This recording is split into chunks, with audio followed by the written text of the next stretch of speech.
રાત્રે સૂતા સૂતા અચાનક ખાંસી શરૂ થઈ જાય છે અને બંધ થવાનું નામ જ નથી લેતી. રાત્રે સૂતા હોય ત્યારે નાક એકદમ સાફ હોય છે, પરંતુ જ્યારે સવારે ઉઠીએ ત્યારે નાકમાં ઘટ્ટ પદાર્થ જમા થઈ જાય છે અને સવારે નાકમાંથી પાણી પડવાનું ચાલુ થઈ જાય છે.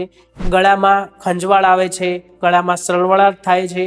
આવી બધી જે સમસ્યાઓ છે, અને આ સમસ્યાની અંદર જ્યારે એન્ટીબાયોટિક લેવામાં આવે છે છતાં પણ આરામ નથી મળતો, તો પછી આ વિડીયો તમારા માટે છે.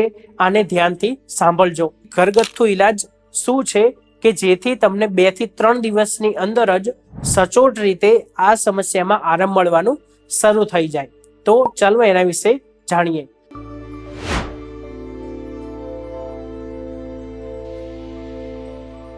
જો આયુર્વેદનું માનવામાં આવે તો પછી શરદી અને ઉધરસ થવાના મુખ્ય 2 કારણો છે.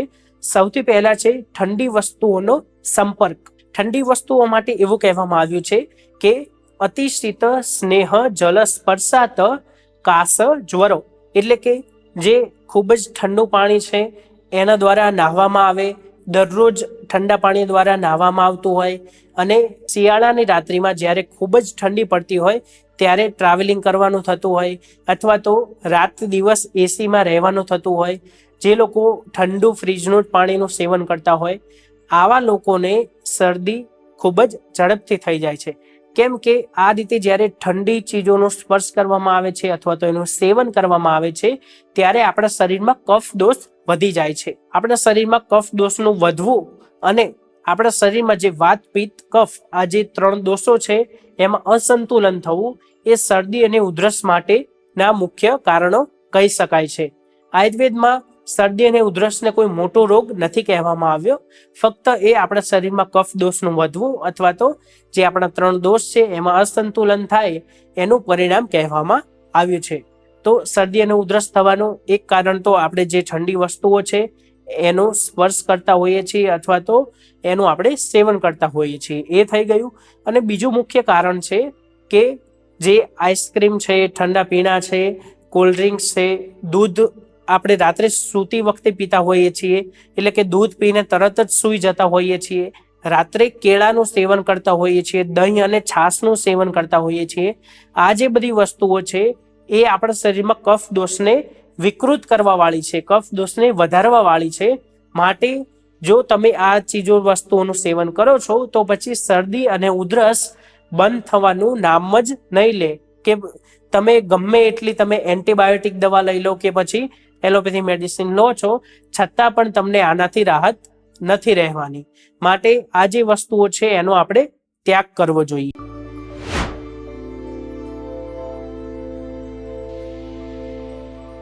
આયુર્વેદમાં કોઈ પણ રોગને મટાડવા માટેનું સૌથી પહેલું સ્ટેપ છે નિદાન પરિવર્જન.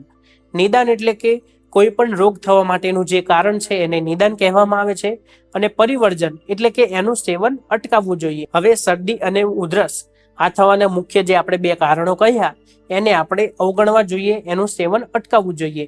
એ શરદી અને ઉધરસના ઈલાજ માટેનું સૌથી પહેલું પગથિયું છે. હવે શરદી અને ઉધરસ આની ઔષધિ જાણતા પહેલા, આનો ઈલાજ કર્યા પહેલા તમારે આ 2 કામ અવશ્ય કરવા જોઈએ. સૌથી પહેલું છે ગરમ પાણી પીવાનું શરૂ કરી દેવું જોઈએ. જેવું તમને ખબર પડે કે મને શરદી થઈ શકે છે કે પછી ઉધરસ થવાના ચાન્સીસ છે, તમારે તરત જ તે ગરમ પાણી પીવાનું સેવન શરૂ કરી દેવું જોઈએ.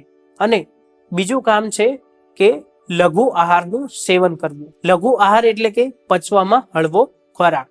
લઘુ આહાર માટે આયુર્વેદમાં એવું કહેવામાં આવ્યું છે, લઘુ આહારનું સેવન કરવાથી જે ઉધરસ છે એનો નાશ થાય છે.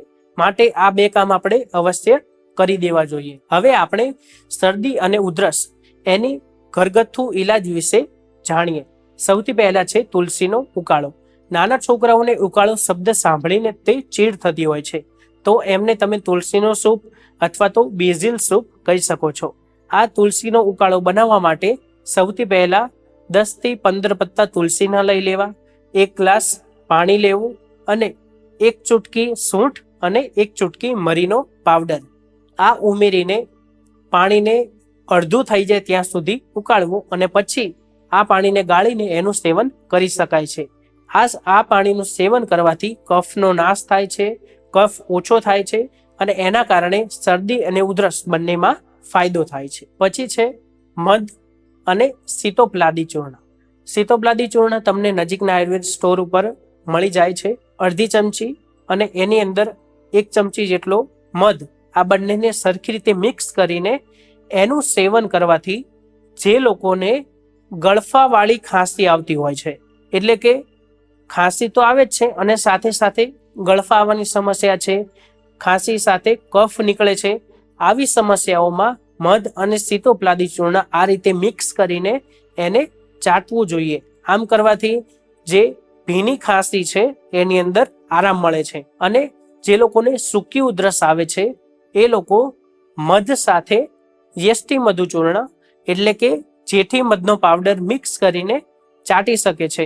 અને આમ કરવાથી જે સૂકી ઉધરસ છે એમાં રાહત રહે છે. જે લોકોને શરદી અને ઉધરસ સાથે ગળામાં ખંજવાળ આવતી હોય છે, ગળામાં સોજો રહેતો હોય છે, એવા લોકોએ હળદરવાળા દૂધનું સેવન કરવું જોઈએ. કારણ કે જે હળદર છે એ સોજાને ઓછી કરવાવાળી છે, વાત દોષનું શમન કરે છે, કફને ઘટાડે છે અને સાથે સાથે જે સોજો છે એનો પણ નાશ કરવાનું કામ કરે છે. તો જે લોકોને ગળામાં સોજો છે એવા લોકોએ રાત્રે સૂતાના 2 કલાક પહેલા હળદરવાળા દૂધનું સેવન કરવું જોઈએ. શરદીના કારણે જે લોકોનું નાક એકદમ જામ થઈ ગયું છે, નાકમાં ઘટ્ટ કફ જામી ગયું છે, એવા લોકોએ સૌથી પહેલા પાણીનું સ્વેદન કરવું જોઈએ. એટલે કે ગરમ ઉકળતું પાણી, એની જે વરાળ છે એને નાક દ્વારા સૂંઘવી જોઈએ અને પછી તરત જ નસ્ય કરવું જોઈએ. નસ્ય એટલે કે જે તલનું તેલ છે એના નાકમાં 1 થી 2 ટીપા પાડવાના હોય છે. આવું દિવસમાં સવારે અને સાંજે 2 વખત કરવાથી જે શરદી છે આ રીતે જે વરાળ છે એને નાક દ્વારા સૂંઘવામાં આવે અને તરત જ તે નસ્ય કરવામાં આવે. એનાથી જે નાક જામ થયેલું છે એની સમસ્યામાં તરત જ રાહત મળી શકે છે. જે લોકોને ગળાની ખારાશ હોય છે એમાં પણ જ્યારે નસ્ય કરવામાં આવે ત્યારે રાહત મળે છે. શરદી અને ઉધરસ જ્યારે આ બંને રોગ હોય છે ત્યારે દર્દીની જે જઠરાગ્નિ છે, જે ડાયજેશન પાવર છે એ એકદમ ઓછો થયેલો જોવા મળતો હોય છે. ત્યારે આવા સમયે દર્દીની જે અગ્નિ છે એને આપણે બેલેન્સ કરવી જોઈએ. જે જઠરાગ્નિ ઓછી થઈ ગઈ છે એને આપણે વધારવી જોઈએ. કારણ કે મહર્ષિ ચરકે એવું કહ્યું છે કે જે વ્યક્તિ, જે રોગી હોય એની જો અગ્નિ સરખી કરવામાં આવે તો પછી જે રોગ છે એ 50% એમ જ મટી જતો હોય છે. અને જે લોકોની જઠર અગ્નિ સમતુલનમાં હોય છે એ લોકોને ખૂબ જ ઓછા રોગ થતા હોય છે. માટે આપણે જઠર અગ્નિ ઉપર કામ કરવું જોઈએ. તો જે લોકો શરદી ઉધરસ છે તો એમની જઠર અગ્નિને સરખી કરવા માટે એમને અજમાના પાણીનું સેવન કરવું જોઈએ, જીરાના પાણીનું સેવન કરવું જોઈએ. અજમો, જીરું અને વરિયાળી આ ત્રણેયને એ મુખવાસ રૂપે લઈ શકે છે કે જેનાથી આપણી જે જઠરાગ્નિ છે એ ધીમે ધીમે વધે છે અને ડાયજેશન પાવર સારો થાય છે. અને સાથે સાથે આહારમાં ખીચડી, મગ કે મગનું પાણી અથવા તો ફક્ત ભાત કે પછી જે ભાતનું ઓસામણ છે એની અંદર થોડી સૂંઠ નાખીને લઈ શકાય છે. આવી રીતે જો આહાર કરવામાં આવે તો પછી જે આપણી જઠરાગ્નિ છે એ જળવાઈ રહે છે અને એમાં વધારો થાય છે. માટે જ્યારે જઠરાગ્નિ ઓછી હોય ત્યારે અજમાનું પાણી, જીરાનું પાણી અને હિંગવાષ્ટક ચૂર્ણ પણ થોડું લઈ શકાય છે. અને મુખવાસ સ્વરૂપે જીરું, વરિયાળી અને અજમો આ ત્રણનું સેવન કરી શકાય છે.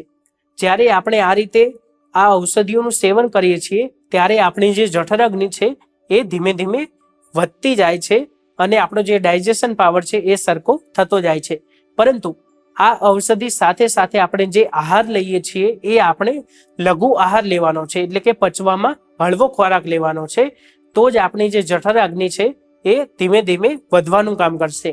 એના માટે આપણે મગ લઈ શકીએ છીએ જે પચવામાં ખૂબ જ હળવા છે, અથવા તો ભાત લઈ શકીએ છીએ એ પણ પચવામાં હળવા છે. અને સાથે સાથે મગ અને ભાત આ બંનેથી જે બનાવટો બને છે એનું સેવન આપણે કરી શકીએ છીએ.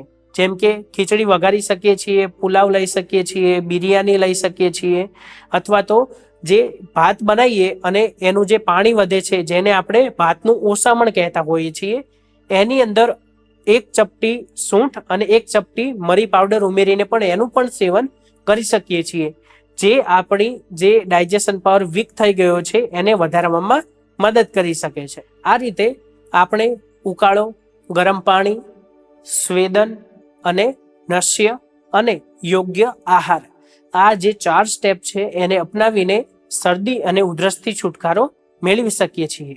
જો તમને વિડીયો પસંદ આવ્યો હોય તો લાઈક જરૂર કરજો, અને જો તમને કોઈ પ્રશ્ન હોય તો કમેન્ટ સેક્શનમાં જરૂર જણાવજો, જેથી અમે તમારી જે સમસ્યા છે એને દૂર કરવાનો પ્રયત્ન કરી શકીએ. ધન્યવાદ.